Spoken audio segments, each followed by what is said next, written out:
Bismillahirrahmanirrahim. Assalamualaikum warahmatullahi wabarakatuh.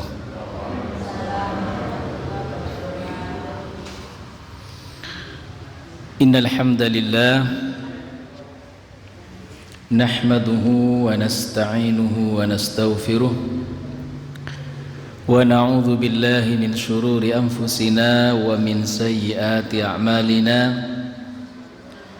Man yahdillahu fala mudilla lahu wa man yudlilhu fala hadiya lahu. Asyhadu an la ilaha illallah wahdahu la syarika lahu wa asyhadu anna Muhammadan abduhu wa rasuluh la nabiyya wa la rasula ba'da. Allahumma salli ala Muhammad wa ala ali Muhammad. Allahumma allimna ma yanfa'una wanfa'na bima 'allamtana wa zidna 'ilma. Wa qala ta'ala a'udzu billahi minasy syaithanir rajim. يا أيها الذين آمنوا إذا قيل لكم تفسحوا في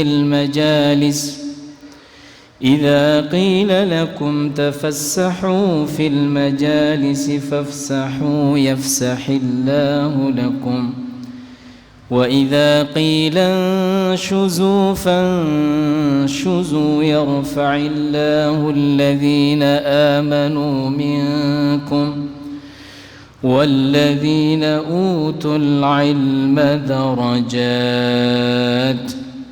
وقال أيضا يا أيها الذين آمنوا اتقوا الله وكونوا مع الصادقين.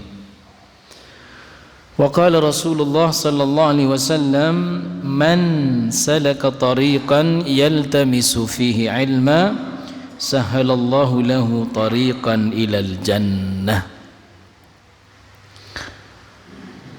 Para bapak, para ibu, adik-adik, saudara semua yang dirahmati insyaallah dan dimuliakan Allah. Alhamdulillah, malam ini kita bisa kembali duduk bermajlis yang insyaallah ini majlis zikir, majlis yang kita ini insyaallah akan senantiasa diingat oleh Allah. Fadhkuruni adzkurkum. Dengan cara beginilah kita mengharap, dengan zikir inilah kita mencoba menyampaikan kepada Allah agar Allah senantiasa ingat dan menyebut setiap kita ini insyaallah. Kata Allah, fadhkuruni, maka sebutlah aku, adzkurkum, langsung Allah akan juga balas menyebutmu. Kita berjalan, Allah berlari. Dalam hadis qudsi demikian. Saking Allah itu senang kalau hambanya itu mendekat kepada Allah, ingat kepada Allah. Sebaliknya dalam surat Al-Hasyr, wala takunu kalladzina nasullaha fa ansakum anfusahum. Jangan kalian kemudian termasuk orang-orang kalladzina nasullah, orang-orang yang selalu lupa kepada Allah. Fa ansakum anfusakum. Maka mereka atau kalian yang sering melupakan Allah, yang lalai kepada Allah dari kewajibannya kepada Allah, maka dirinya nanti akan dilupakan sebab dia melupakan Allah. Jamaah hadirin yang dirahmati Allah, kemudian kita berharap mudah-mudahan sholat kita, ibadah kita tadi barusan diterima oleh Allah. Penuh kekurangan, tapi kita yakin mudah-mudahan Allah menerima. Salawat dan salam mudah-mudahan tetap tercurah kepada baginda Nabi Muhammad sallallahu alaihi wasallam. Beliau dengan akhlaknya, dengan kesabarannya, ya, dengan kegigihannya telah memperjuangkan agama ini, risalah ini, sehingga kita dapat merasakan nikmatnya. Betapa kalau seandainya Rasulullah kemudian beliau memiliki keluhuran akhlak, sabar, penyayang. Waktu ditawari oleh Jibril, wahai Nabi Muhammad, kalau engkau mengizinkan, mengiyakan, akan aku hancurkan nih kaum. Kaum siapa nih? Di daerah mana? Taif.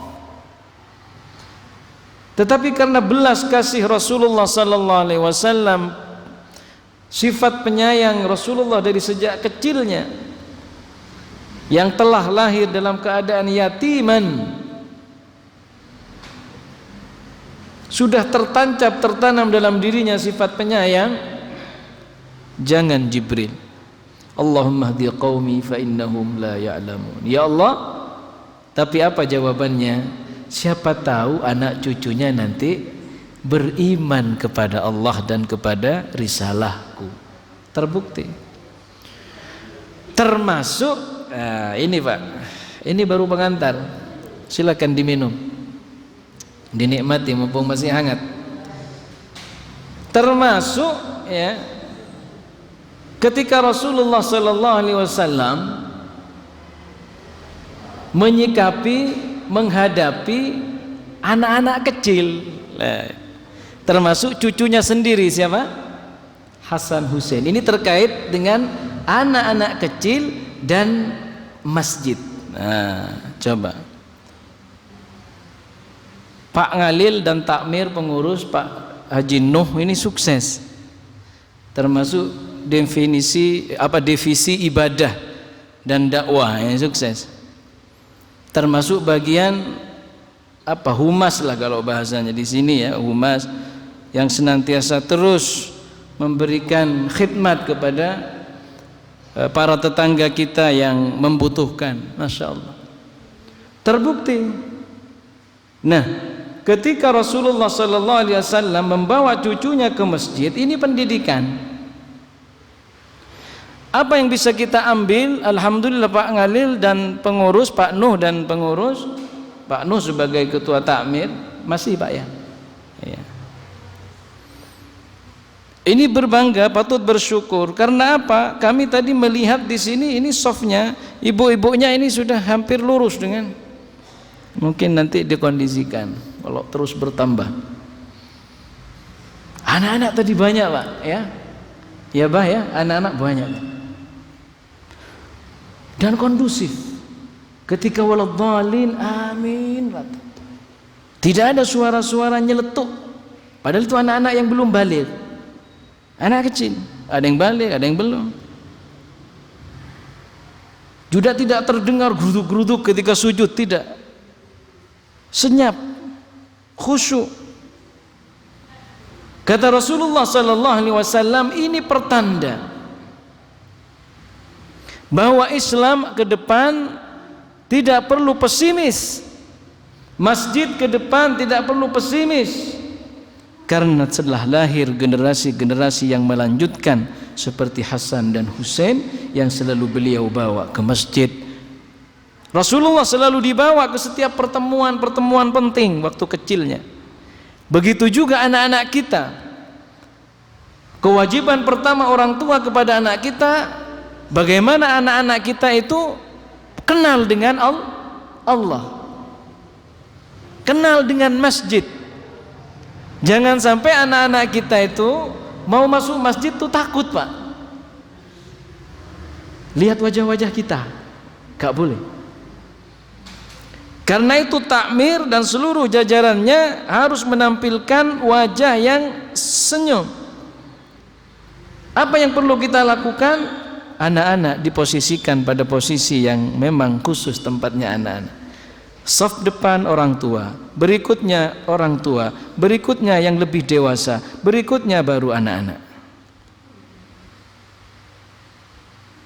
Jangan sampai anak-anak itu takut mau ke Masjid An-Nur. Kenapa kamu nggak bakat ke masjid? Takut dimarahi sama Pak Satya, dimarahi sama ibu. Bukan tidak boleh memarahi, tapi kedepankan pendidikan. Ayo nak, ayo masuk. Jangan rame ya. Yang rame dihukum nanti bolangnya belakangan. Ngaji setengah juz, berdiri. Nah, ini yang pertama. Karena kita punya janji kepada Allah untuk kemudian memakmurkan. Dalam kitab ini kami bawa sekarang, inni ja'ilun fil ardi khalifah. Kita adalah akan mengemban amanah dari Allah. Setiap ayah punya tanggung jawab kepada anak, setiap takmir punya tanggung jawab kepada jamaahnya, setiap kita semua punya tanggung jawab untuk manajemen masjid ini, kemakmuran dan keberlangsungan dakwah di masjid ini. Pelan-pelan anak-anak kita yang kesini nih, kebetulan abinya nggak ikut, tapi anaknya dulu Pak ngalir. Kita bersyukur, nggak apa-apa, anaknya dulu yang ke masjid. Mudah-mudahan bapak-bapaknya mendengar ceramah ini di rumah. Ayo besok aku ikut. Biar anak-anaknya dulu. Anak bisa menjadi syarat cahaya Allah itu hadir kepada ayah dan ibu. Besoknya ayah dan ibunya hadir. Berkat anak itu. Kita tidak tahu. Masya Allah. Sehingga firman Allah, jamaah yang dirahmati Allah, ini terkait dengan pola pendidikan anak kita di masjid. Sehingga firman Allah Subhanahu wa taala itu betul-betul terwujud. Innama ya'muru masajidallahi man amana billahi wal yaumil akhir. Sesungguhnya hanya saja orang yang punya keinginan untuk memakmurkan masjid adalah orang yang imannya itu berkualitas.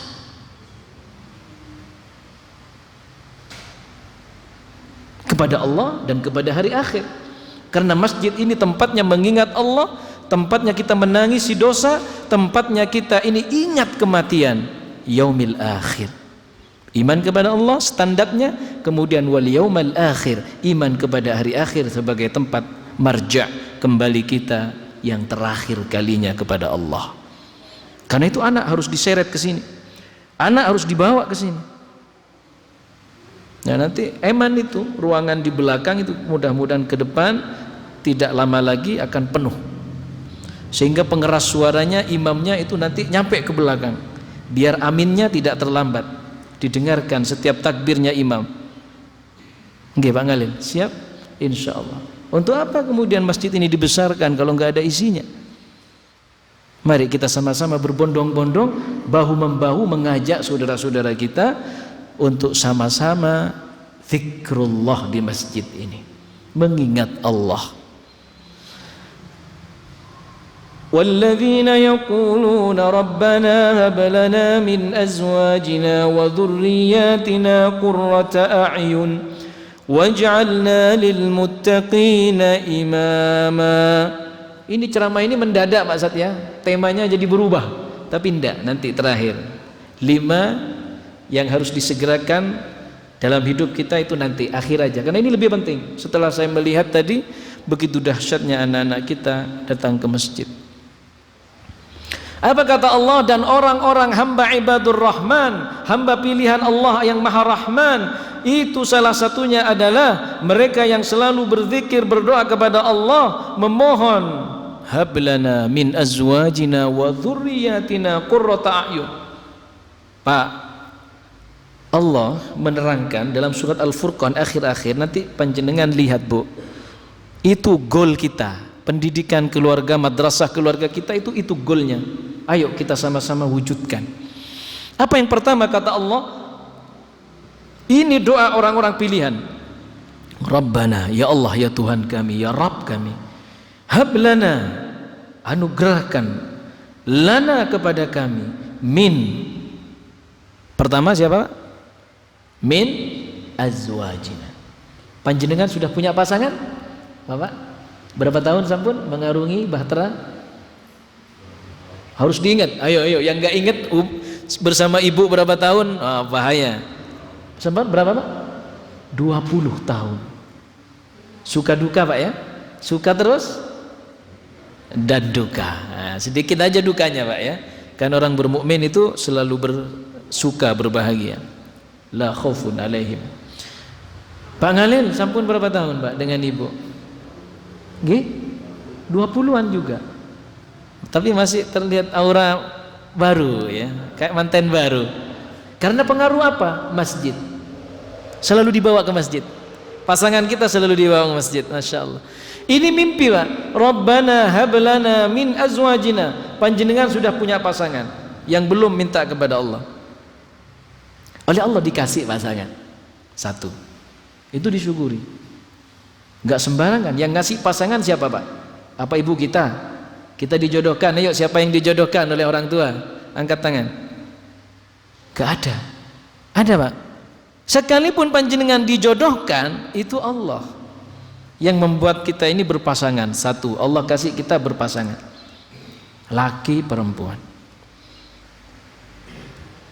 Kemudian setelah berpasangan, kita menikah. Yang hadir kemudian disebut apa Pak?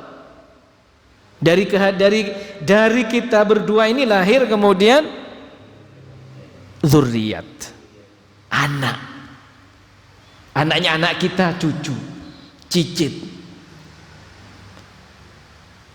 Nah, kemudian kata Allah, dari kita ini oleh Allah diberikan anugerah pasangan, kemudian dari pasangan kita lahir anak, dari anak-anak kita lahir cucu, cicit, zurriyat bahasanya umumnya. Kemudian semuanya itu oleh Allah kita minta agar Allah berikan qurrata a'yun Pak. Adik-adik yang di belakang, ada apa artinya qurrata a'yun? Ada yang bisa memaknai Pak? Qurrata a'yun apa Pak?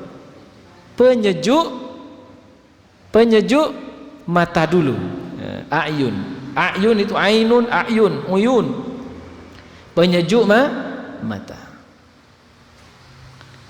Jadi Bapak, kalau kita lihat anak-anak kita itu ke masjid, sejuk enggak? Seneng enggak? Sejuk mata, penyejuk mata itu maksudnya seneng kita itu. Seneng. Kenapa bahasa Jawanya seneng? Kenapa Bu? Seneng. Bahasa Jawanya ayem.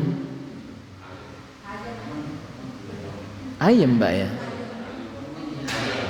Ayem Mbak, bukan adem ayem ya.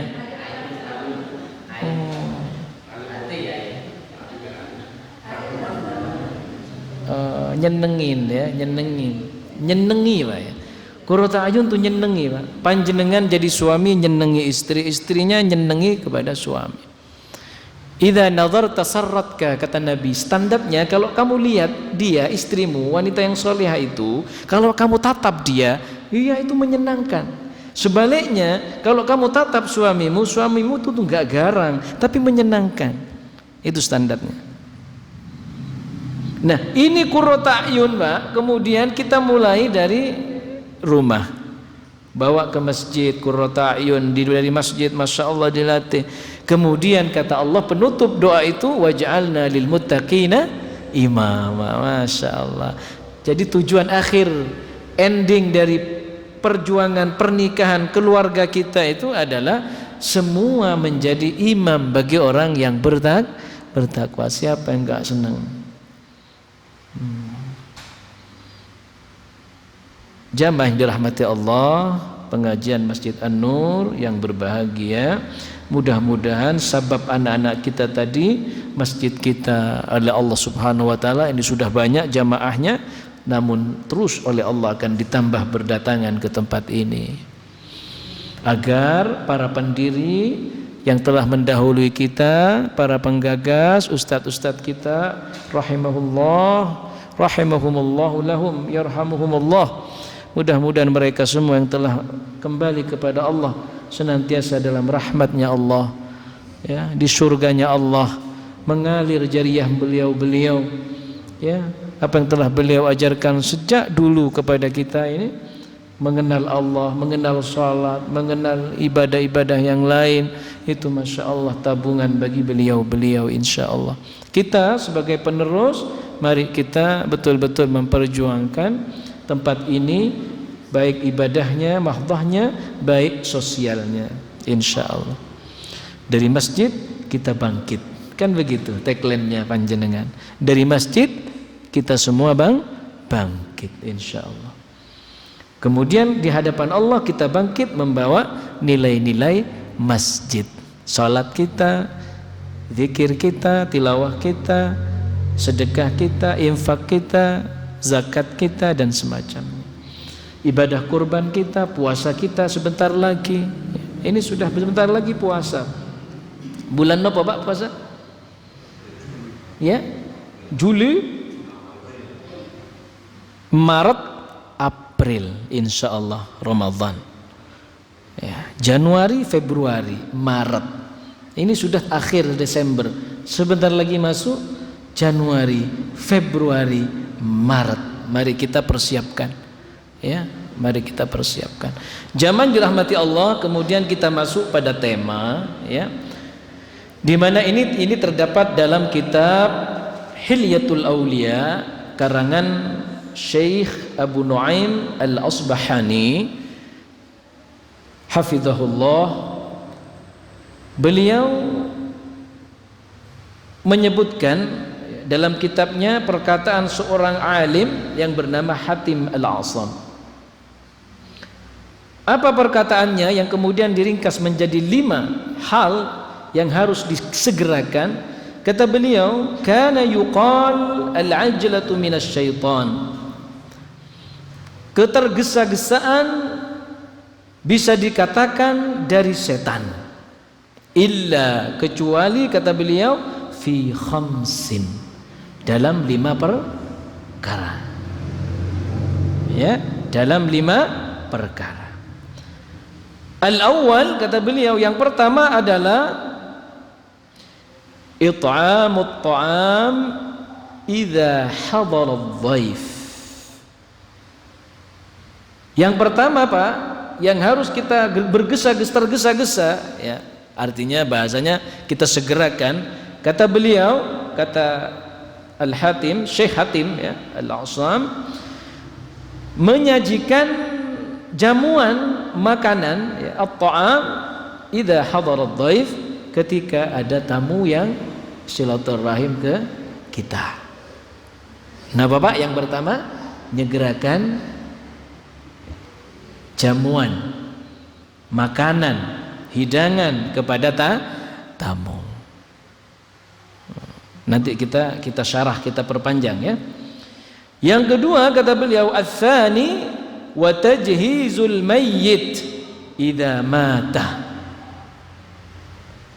Menyegerakan pengurusan mayit ketika ia telah meninggal. Yang ketiga, ats-tsalits wa tazwijul bikr idza adrakat. Menikahkan, ya, seorang gadis, Bu, Pak, jika sudah bertemu jodohnya. Nanti kita bahas.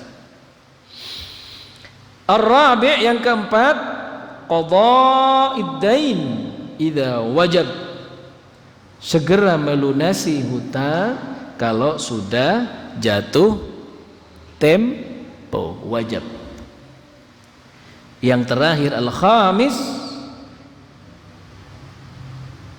wat taubah minadz-dzambi idza adznab. Yang terakhir, yang kelima, segeralah bertaubat jika telah berbuat dosa. Jamaah yang dirahmati Allah, yang pertama it'amut ta'am idza hadara adh-dhaif. segera menghidangkan makanan ataupun sajian-sajian lainnya ketika tamu itu kita datang. Ini kita prioritaskan karena ini perintah dari Nabi, perintah dari Islam, ya. Ketika kita mau kedatangan tamu, biasanya kita ini sudah otomatis, ya, karena ini sunnah Nabi, pahalanya besar. Nabi Ibrahim kedatangan tamu. Siapa tamunya Nabi Ibrahim? Ada yang pernah baca ayatnya? Apa yang dihidangkan oleh Nabi Ibrahim? Disembelihin apa? Tamunya berapa? Ini penting. Ini pernah menjadi goyonan di ustadz-ustadz kami. Ini Masya Allah, ustadz-ustadz yang alim, orang-orang Arab di Sumeneb, kampung Arab itu. Ternyata ada beliau itu kemudian mengaitkan dengan ayat, lupa nih Qurannya ya.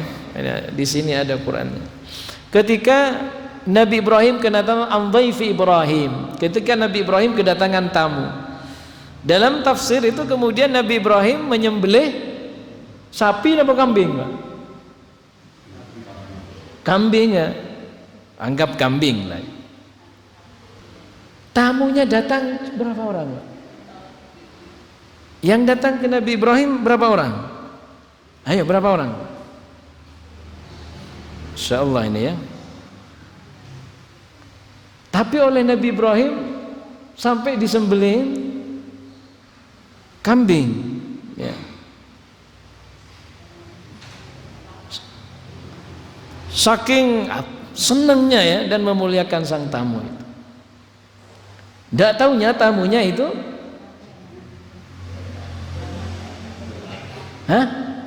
tamunya manusia apa bukan?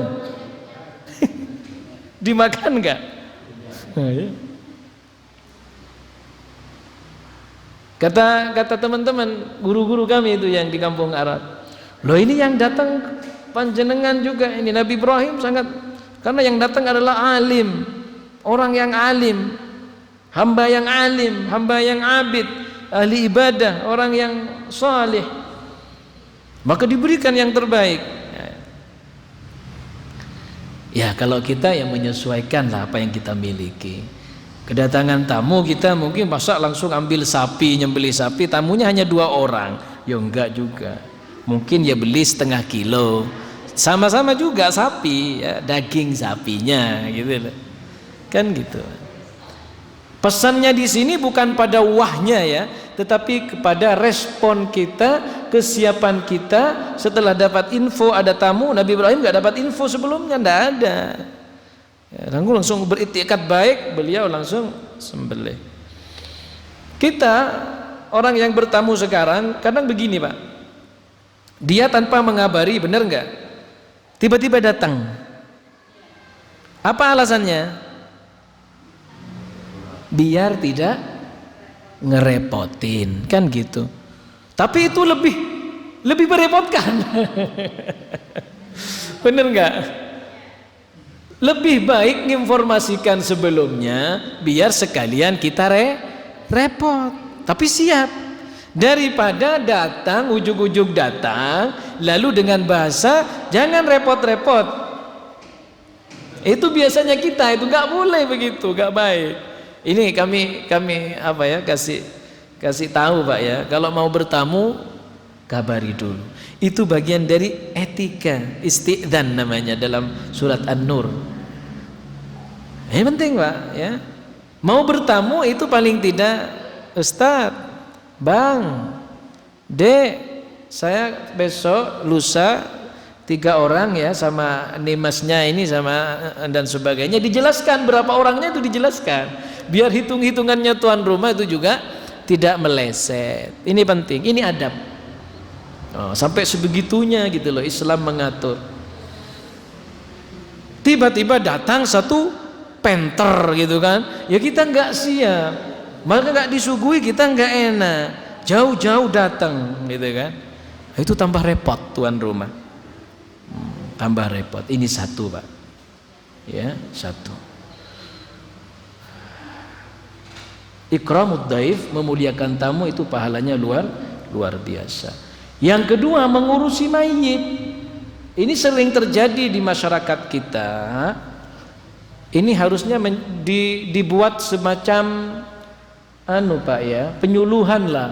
Fikih jenazah itu penting.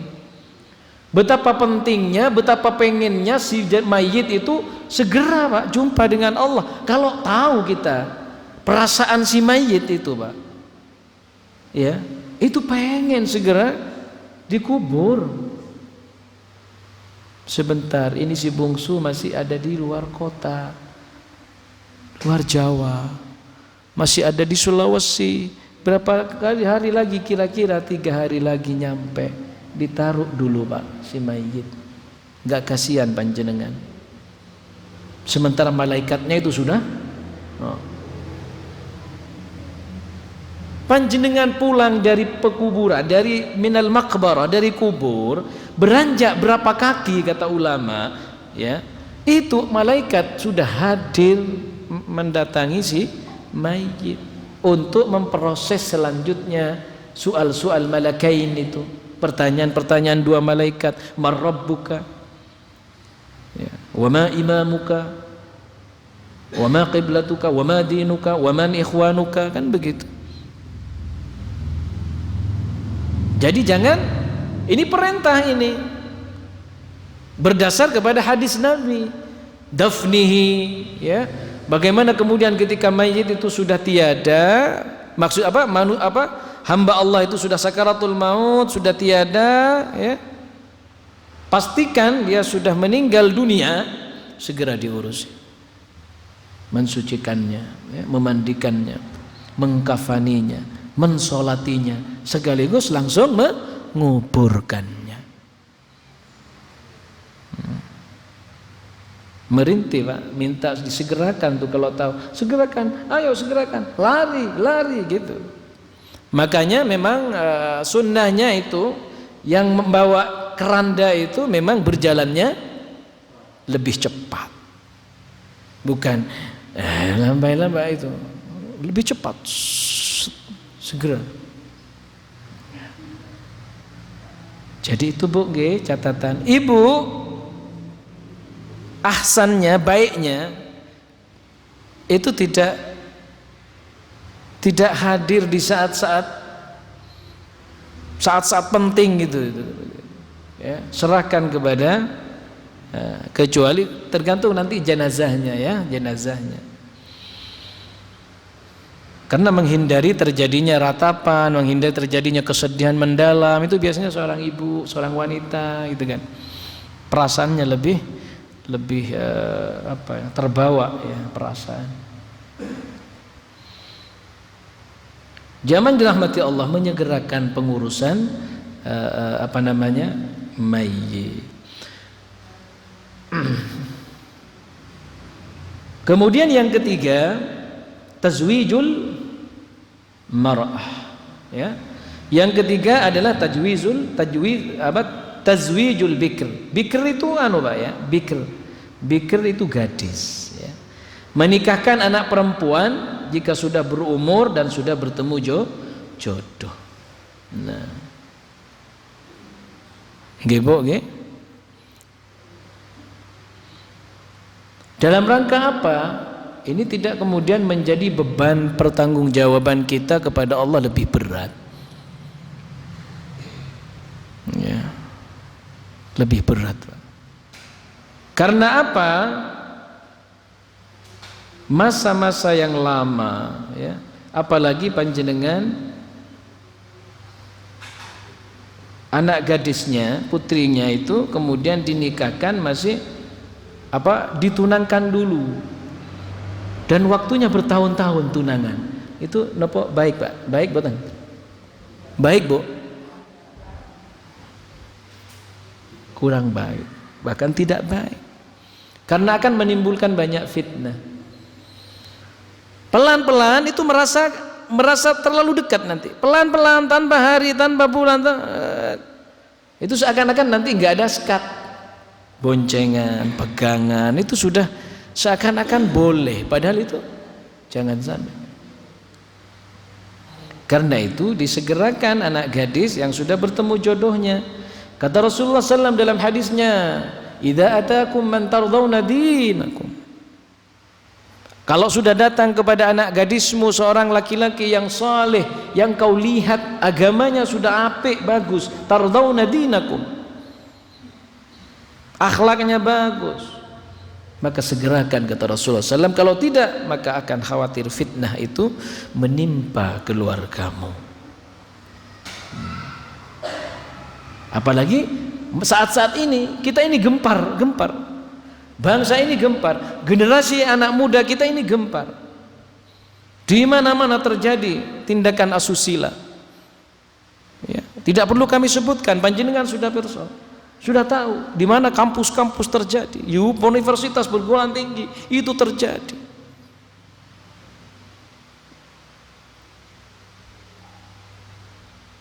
Maka solusi yang paling aman adalah an-nikah, menikahkan mereka sehingga ada pelindung, yaitu sang suami. Bagi seorang suami ada istri yang akan melindungi dan menjaga kehormatan dan imannya. Karena itu Rasulullah menyatakan an-nikah, tazawwaju, menikahlah kalian, fa innahu nisfa dinikum. Karena menikah itu adalah innahu nisfu dinikum, separuh kesempurnaan agamamu. Semakin sempurna. Sudah lulus kuliah putri kita, ya nikahkan. Dok, gimana? Putra panjenengan sudah lulus kuliah, ayo gimana? Nyari sendiri atau dicarikan? Ditanya, Pak, nyari sendiri atau dicarikan? Kalau anaknya manut, sudahlah Pak, carikan, saya manut aja. Udah dicarikan sama orang tuanya, enak. Karena orang tua lebih tahu, ya, lebih tahu. Ini pesan kepada yang di belakang, yang belum menikah. Dicarikan atau berusaha sendiri, ya. Dengan tetap dengan garis koridor syariah. Pertunangannya koridor syariah. Ta'arufnya maksudnya, ya, ta'arufnya koridor syariah, ya, ta'aruf. Kemudian kalau sudah khidbah jangan lama-lama. Kami dulu khidbah, Pak, sebelum bulan Ramadan tuh bulan apa, Pak? Bulan Islam. Hah?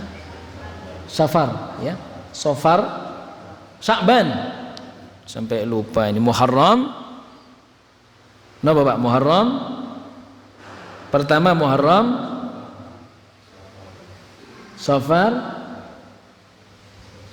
ayo, Jumadil Awal, Jumadil Akhir, Rajab, Sya'ban, Ramadan, benar?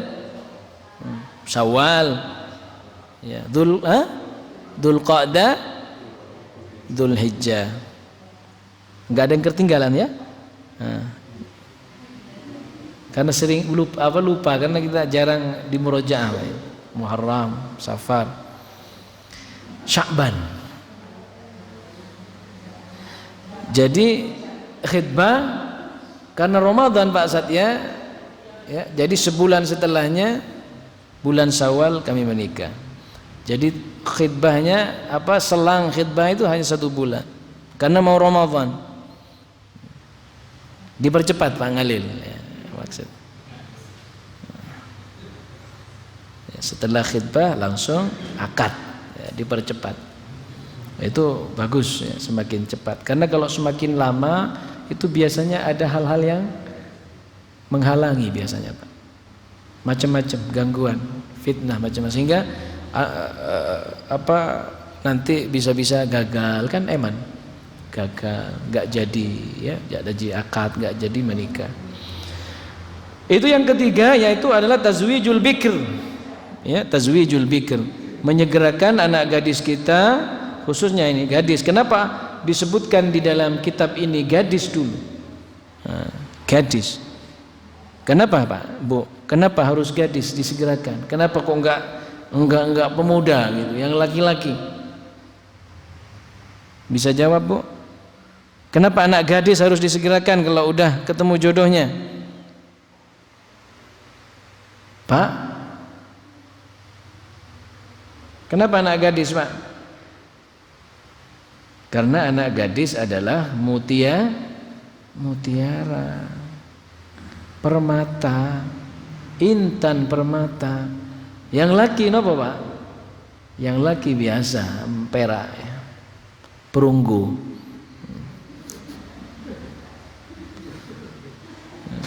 Wanita itu permata.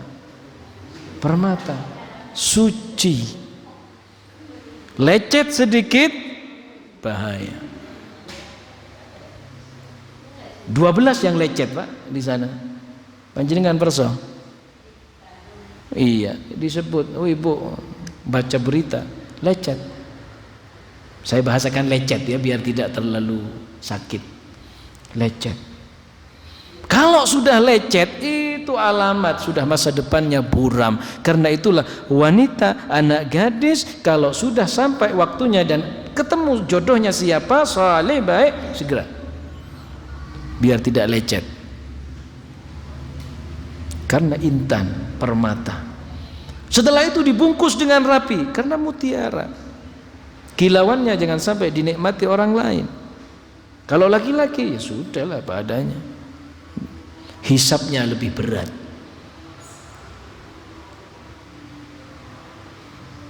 Jadi segerakan. Yang selanjutnya adalah qadha ad-dain. Apa dain, Pak? Melunasi hutang kalau sudah jatuh tempo. Kalau sudah jatuh tempo. Ini terkait hutang, ya, terkait hutang. Tidak lama, tidak panjang saya menjelaskan. Intinya adalah kalau hutang piutang, ya kita bagaimana menyegerakan. Dalam Al-Quran ayat dain itu panjang, ya. Fanadiratun ila maisarah. Ada bahasa oleh Allah, jika datang kepadamu orang yang berhutang, kemudian sampai jatuh tempo, dia belum bisa melunasi hutangnya, fanadhiratun ila maisarah, maka beri lagi tenggang waktu untuk meringankan bebannya si dia. Ini akhlak, Pak. Saking masya Allah ya. Jadi belum, ini benar-benar belum bisa bayar gitu loh, Pak. Jadi jangan sampai kayak film di Indosiar. Ganas, Pak, kalau di Indosiar itu, Pak, datang 2 orang jaket hitam itu, ayo, mana keluar, dilempar tasnya keluar. Tidak seperti itu. Kata Allah, fanadhiratun ila maisarah.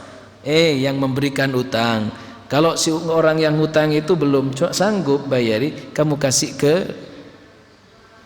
luasan waktu lagi. Ya wes, sampai ini ya. Itu sedekah kata Al-Quran. Dengan panjenengan ngasih tempo lagi itu sedekah.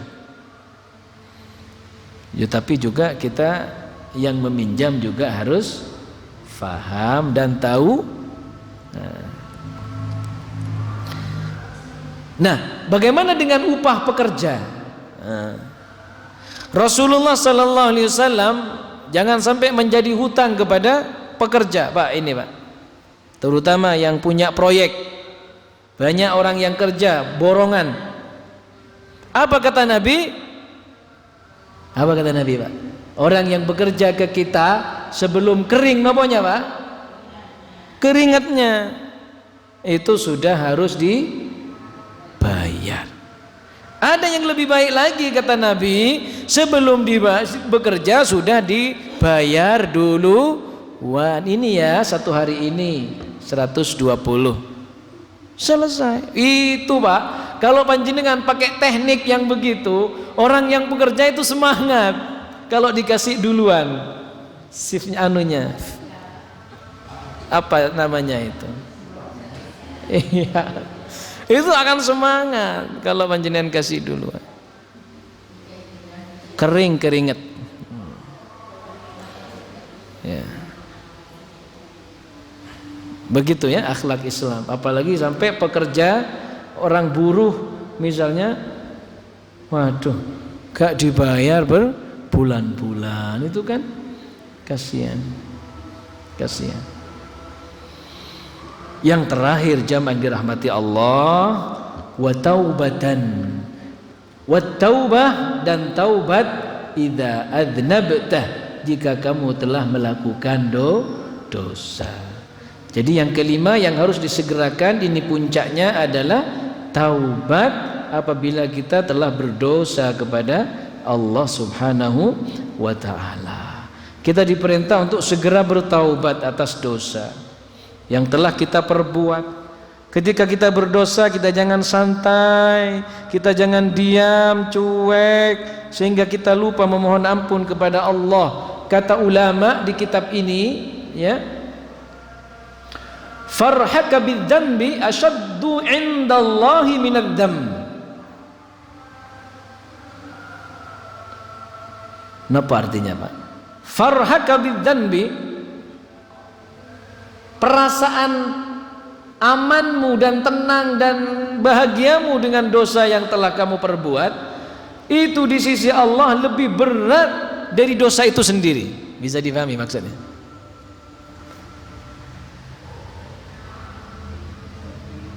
Apa ya? Keasikan bermaksiat, melakukan dosa kepada Allah, gak tobat-tobat, itu lebih dahsyat, lebih bahaya lagi, kata ulama ini, dari dosa itu sendiri. Al-farhah dijelaskan di syarah di sini, aswa minal ma'siyah nafsiha. Tak sadar akan kemaksiatan dan dosa, bahkan terus senang dan tenang dengan dosa yang dia lakukan. Mau tidak sholat bertahun-tahun, enjoy saja, gitu loh. Mau minuman-minuman keras bertahun-tahun, enjoy saja. Berzina berkali-kali, tetap enjoy saja, menikmati itu semua. Kata Allah, perhatikan, kata ulama di sini, itu jauh lebih buruk dan lebih jelek dari kemaksiatan itu sendiri.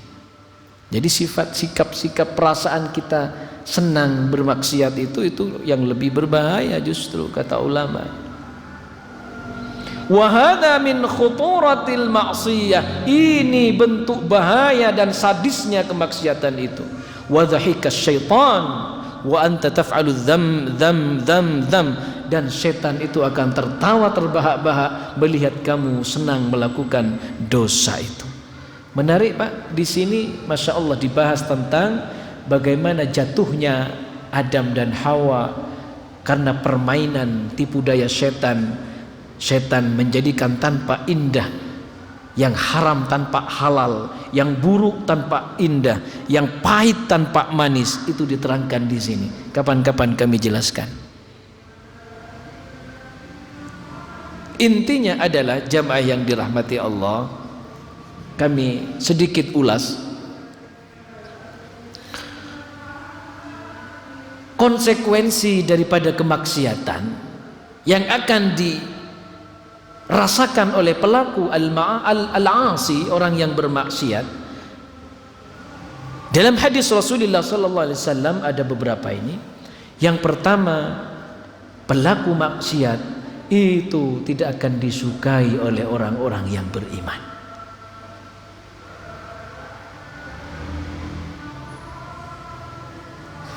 Kata Imam Hasan al-Basri dalam satu kitab, beliau menjelaskan, liyahdhar, hendaknya berhati-hati.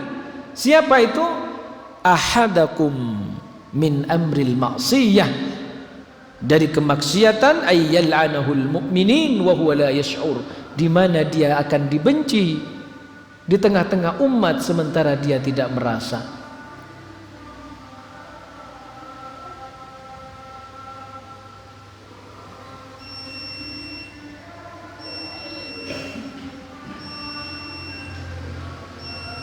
Artinya apa? Efek lainnya adalah mereka yang suka melakukan maksiat, dia tidak akan senang dengan saudaranya yang beriman. Ini yang lebih bahaya. Tidak akan suka dengan saudaranya yang beriman, padahal saudara mukmin itu yang akan menyelamatkan kita. Kemudian yang kedua, wahsyah minallah fatash'ur annaka ba'id minallah. Kita akan jauh dari Allah. Orang yang bermaksiat itu akan jauh dari Allah. dan jauh dari manusia, dijauhi juga oleh manusia, dijauhi dari oleh rahmat Allah. Hubungan akarib, hubungan keluarga akan renggang, sehingga kata Syekh penulis di sini, fatajid nafsaka mahruman minat ta'ah, sehingga pelan-pelan lambat laun kamu akan terhalang dari ketaatan kepada Allah, dari merasakan manisnya taat kepada Allah. Na'udzubillahi min dzalik. Minar rizki, dan juga tidak merasakan nikmatnya rezekinya Allah. Karena apa? Sudah terlalu sakit, banyak penyakit yang ada yang menimpa, berkarat dan bersarang di dalam hati orang-orang yang bermaksiat. Itulah barangkali beberapa dari konsekuensi akibat daripada kemaksiatan yang hamba manusia lakukan kepada Allah dan kepada sesama. Sebaliknya, jamaah yang dirahmati Allah, sebaliknya orang-orang yang taat kepada Allah, maka wajahnya akan penuh dengan cahaya, hatinya akan penuh dengan sinar, maka ada benih-benih kecintaan di dalam hatinya kepada manusia, kemudian diluaskan rezekinya, kemudian diberkahi hidupnya dan sehat badannya. Jadi kalau kita ini nataijut ta'ah, ya terakhir ini, buah daripada ketaatan kepada Allah itu tadi, akan bahagia, sehat kita, ya. Kemudian hati kita penuh dengan cahaya, satu sama lain orang akan menghargai kita, ya kan? Sebaliknya yang tadi, orang akan jauh mencibir orang-orang yang ahli maksiat. Mudah-mudahan Allah mengampuni kita. Kita meminta ampunan kepada Allah, karena sejatinya hari raya besar kita itu adalah ketika kita diampuni oleh Allah Subhanahu wa ta'ala. Nggih, monggo. Bismillah. Terkait dengan hutang kita, kalau seandainya si A itu mengutang si B, nah, si B itu sudah nggak mampu membayar, nah, dan dia itu lupa, si B itu yang hutang lupa. Nah, terus bagaimana dengan si A itu, apa harus mengingatkan dengan kelupaan itu? Terus kalau memang itu sudah diikhlaskan, apakah ada ikrar dari si A tersebut terhadap si B? Betul. Yang pertama, hutang piutang ini kan transaksi, Pak, ya. Ya, seperti jual beli, ada akad. Saya meminjam hari ini, insya Allah akan saya bayar bulan ini. Itu jelas, ada sirah. Kemudian ternyata jauh terus berlalu, itu tidak kunjung bayar. Dan panjenengan menyimpulkan dia lupa, itu bagaimana? Kira-kira kan? Kok menyimpulkan dia lupa atau pura-pura lupa? Nah, itu kita tidak bisa menyimpulkan. Nah, intinya begini pada akhirnya Pak Ngalil, saya mengikhlaskan misalnya, karena dilihat dia sepertinya tidak mampu, nggak ada gitu. Untuk bayar tuh nggak ada, dilihat dari fisiknya, dilihat dari keadaan ekonominya misalnya, Pak, ya. Kemudian yang memberi hutang menyimpulkan begitu, sudahlah saya ikhlaskan saja. Apakah perlu ikrar? Bu, perlu ikrar? Mengikhlaskan? Hah? Sejatinya tidak. Perlu mengikrarkan kepada siapa? Kepada siapa? Panjenengan maksudnya perlu diikrarkan kepada pehutang. Pertama, secara hukum, ya, secara hukum kita tidak perlu mengikrarkan. Tetapi kemudian secara adat, ya, secara adat ini ada yang menyampaikan, sebaiknya disampaikan agar orang itu berterima kasih dan tidak punya rasa bersalah. Itu kaitannya dengan hubungan, Pak. Ya. Satu, misalnya panjenengan, ya Allah saya sudah ikhlaskan, mudah-mudahan ya ya sudah tidak mau menagih lagi ya. Mudah-mudahan dapat ganti dari engkau yang lebih baik. Selesai Pak, seharusnya selesai sudah.